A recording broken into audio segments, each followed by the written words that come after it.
ایک خاص طور پر حدیث سنانا چاہتا ہوں آپ کو، شاید اس سے پہلے آپ نے کبھی نہیں سنی ہوگی۔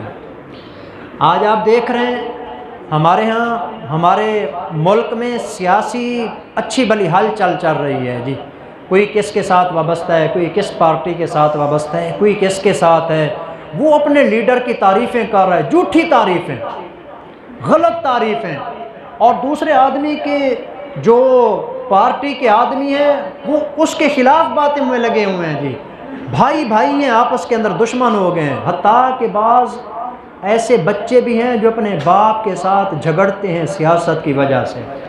پتہ نہیں آپ نے بھی شاید وہ دیکھا ہو یا نہ دیکھا ہو، میں نے تو ویسے یہ موبائل کا سارا سسٹم رمضان المبارک میں ختم کر دی ہے، نہیں میں اس کو استعمال کرتا۔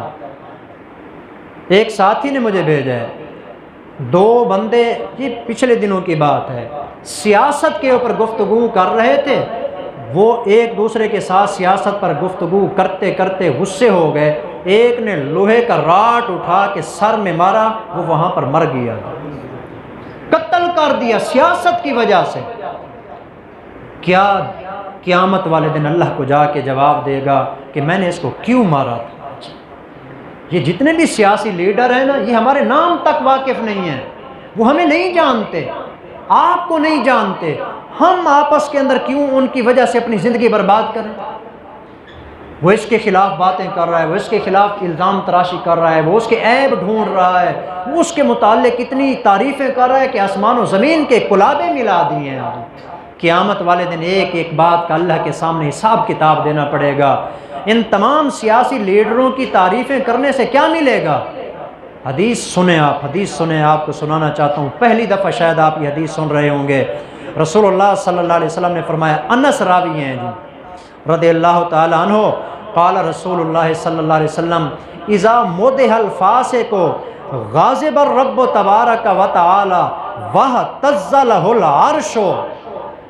آپ علیہ السلام نے فرمایا کہ جب کوئی بندہ کسی فاسق آدمی کی تعریف کرتا ہے، یہ ہمارے جتنے بھی سیاسی لیڈر بیٹھے ہیں، یہ کوئی اللہ کے ولی ہیں، ولی اللہ ہیں جو ہم ان کی تعریف میں لگے ہوئے ہیں؟ جتنی تعریف ہم میڈیا کے اوپر، سوشل میڈیا کے اوپر، موبائل کے اوپر، نیٹ کے اوپر، واٹس ایپ کے اوپر ان کی تعریف میں پوسٹیں لگاتے ہیں، شیئر کرتے ہیں، ان کی باتیں کرتے ہیں، خدا کی قسم اتنی اگر ہم اپنے پیغمبر کی تعریف کرتے تو ہم اس زمانے کے ولی اللہ بن جاتے ہیں۔ کیوں نہیں سمجھ آتی ہمیں؟ ہم کیوں نہ سمجھ ہو گئے ہیں؟ ہم کیوں پاگل ہو رہے ہیں؟ ہم اتنے ناآشنا ہو گئے، ہم اتنے کملے ہو گئے، ہمیں اتنی بھی پرواہ نہیں ہے۔ تعریف ہم کس کی کر رہے ہیں جی، کہ جن کو شاید پوری نماز بھی نہ آتی ہو جی۔ دین کے بارے میں آپ جانتے ہیں کہ ان کے کیا حالات ہیں، تمام ہمارے سیاسی حضرات کے۔ میرا کوئی تعلق نہیں ہے سیاست کے ساتھ، نہ سیاست دانوں کے ساتھ جی، لیکن خدا کے لیے میں آپ کو اپنی زندگی کے بارے میں دعوت فکر دیتا ہوں، ان کی تعریفیں کر کے اس کو برباد مت کیجیے، کچھ بھی نہیں ملنے والا۔ اپنا اللہ اللہ کریں، ایک دفعہ آپ سبحان اللہ کہیں تو اتنا بڑا اجر ملتا ہے، ان کی تعریف کرنے کی بجائے آپ اگر 100 مرتبہ سبحان اللہ کہہ لیتے ہیں، خدا کی قسم آپ کو آسمان و زمین سے زیادہ ثواب ملے۔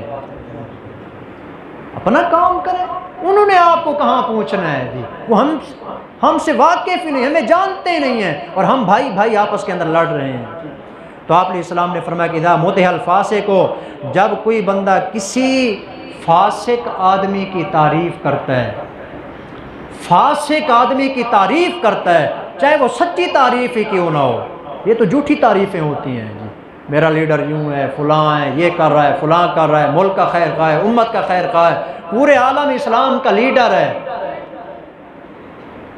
آپ نے فرمایا کہ جب اس طرح کے فاصل لوگوں کی تعریف کی جاتی ہے، غاضب الرب تبارک و تعالی، اللہ اس تعریف کرنے والے کے اوپر غضبناک ہو جاتا ہے، اور اللہ اتنا غصے میں آ جاتا ہے، وَاهْتَزَّ لَهُ الْعَرْشُ، حضور نے فرمایا کہ اس تعریف کرنے والے کی اس تعریف کی وجہ سے اللہ کا عرش ہل جاتا ہے، اللہ کا عرش حرکت کرنے لگتا ہے۔ کیوں؟ اس نے جھوٹے آدمی کی تعریف کی ہے۔ اور بعض دفعہ ایسے بھی ہوتا ہے، جھوٹے آدمی کی تعریف کرنے کی وجہ سے اس میں ایسی کوئی باتیں آ جاتی ہیں جس کی وجہ سے بندہ دائرہ اسلام سے نکل کر کافر ہو جاتا ہے۔ تو اس لیے میرا پیغام یہ ہے، اپنی زبان کی حفاظت کیجیے، خاص طور پر خدا کے لیے رمضان المبارک کا مقدس مہینہ ہے، نہ اس کو ضائع کیجیے۔ کہیں ایسا نہ ہو کہ ہمارے ساتھ وہ ہو جو حضور نے فرمایا تھا منبر کے اوپر جاتے ہوئے آمین۔ صحابہ نے پوچھا یا رسول اللہ یہ کیا تھا؟ آپ نے فرمایا کہ جبرائیل نے 3 بد دعائیں کی تھیں، ان میں سے ایک یہ بھی تھی جس نے رمضان کا مہینہ پایا اپنی بخشش نہیں کروائی، اللہ کرے وہ برباد ہو جائے۔ میں محمد اس کے اوپر کہہ رہا تھا آمین، اے اللہ جبرائیل کی اس دعا کو قبول فرما۔ جبرائیل بد دعا کرنے والے، حضور آمین کہنے والے، اس کی قبولیت میں کہاں شک رہ جائے گا؟ تو کہیں ایسا نہ ہو کہ ہمارا یہ رمضان تقدس کے بغیر گزر جائے، بجائے ثواب کمانے کے الٹا ہم گناہ کمائیں۔ اس لیے میں تمام احباب سے گزارش کروں گا کہ اپنی زبان کی حفاظت کریں، سیاسی بیانات سے پرہیز کریں، اور سوشل میڈیا کے اوپر بھی اس کو بیان کرنے سے، آگے لگانے سے، آگے شیئر کرنے سے، اسی کے اوپر سارا ٹائم ضائع کرنے سے اپنی حفاظت کریں، کہیں ہمارا رمضان المبارک کا روزہ ہی ضائع نہ ہو جائے۔ اللہ ہم سب کو اپنی زبان کی حفاظت کرنے کی توفیق عطا فرمائے۔ وما علینا الا البلاغ المبین۔